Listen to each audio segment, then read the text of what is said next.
आप सभी का मेरे चैनल पर स्वागत है। आज हम ब्रिटेन में सामाजिक कार्य का इतिहास के बारे में बात करेंगे। ब्रिटेन में व्यावसायिक सामाजिक कार्य का इतिहास 19वीं शताब्दी के अंत में औद्योगिक क्रांति के कारण उत्पन्न हुई सामाजिक और आर्थिक उथल-पुथल और गरीबी से निपटने के शुरुआती धर्मार्थ प्रयासों में निहित है। यह एक धर्मार्थ गतिविधि से एक विनियमित पेशावर क्षेत्र के रूप में विकसित हुआ है।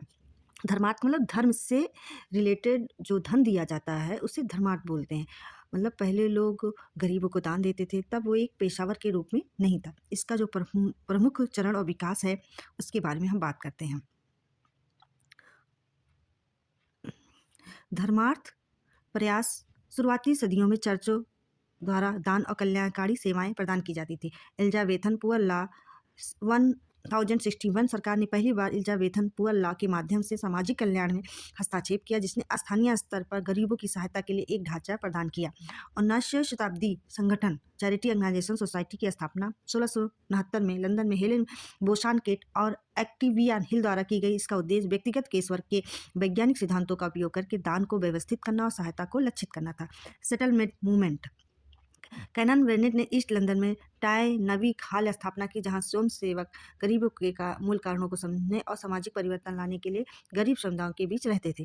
पेशावर प्रशिक्षण की शुरुआत 1895 में लंदन के रॉयल फ्री हॉस्पिटल ने मैरी स्टीवर्ट को पहला हॉस्पिटल अल्मोनर पेशावर चिकित्सा सामाजिक कार्यकर्ता में नियुक्त किया। 1903 में लंदन स्कूल इकोनॉमी सामाजिक कार्यकर्ता के लिए औपचारिक प्रशिक्षण प्रदान करने वाला पहला विश्वविद्यालय बना।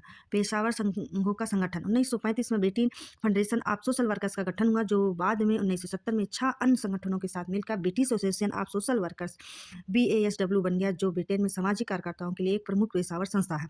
युद्ध के बाद युग और कल्याणकारी राज्य द्वितीय विश्व युद्ध के बाद बेब्रिज रिपोर्ट ने कल्याणकारी राज्य की नींव रखी। 1948 में राष्ट्रीय स्वास्थ्य सेवा की स्थापना हुई, जिसने सामाजिक कार्य को राष्ट्रीय स्वास्थ्य सेवा प्रणाली में एकीकृत किया। इसे धर्मार्थ संगठनों से हटाकर सार्वजनिक क्षेत्रों का एक अभिन्न अंग बना दिया। आधुनिक युग और विनियम 1970 के स्थानीय प्राधिकारी सामाजिक सेवा अधिनियम local authority social service act ने विभिन्न कल्याणकारियों को एक सामाजिक सेवा विभाग के तहत मिला दिया।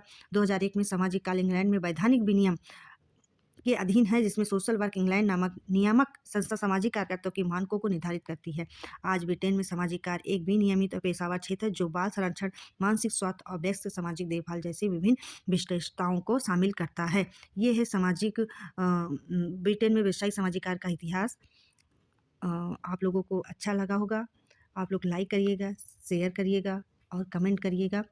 हमें प्रेरित करिएगा कि मैं और अच्छे से आप सबको पढ़ा सकूं। Thank you.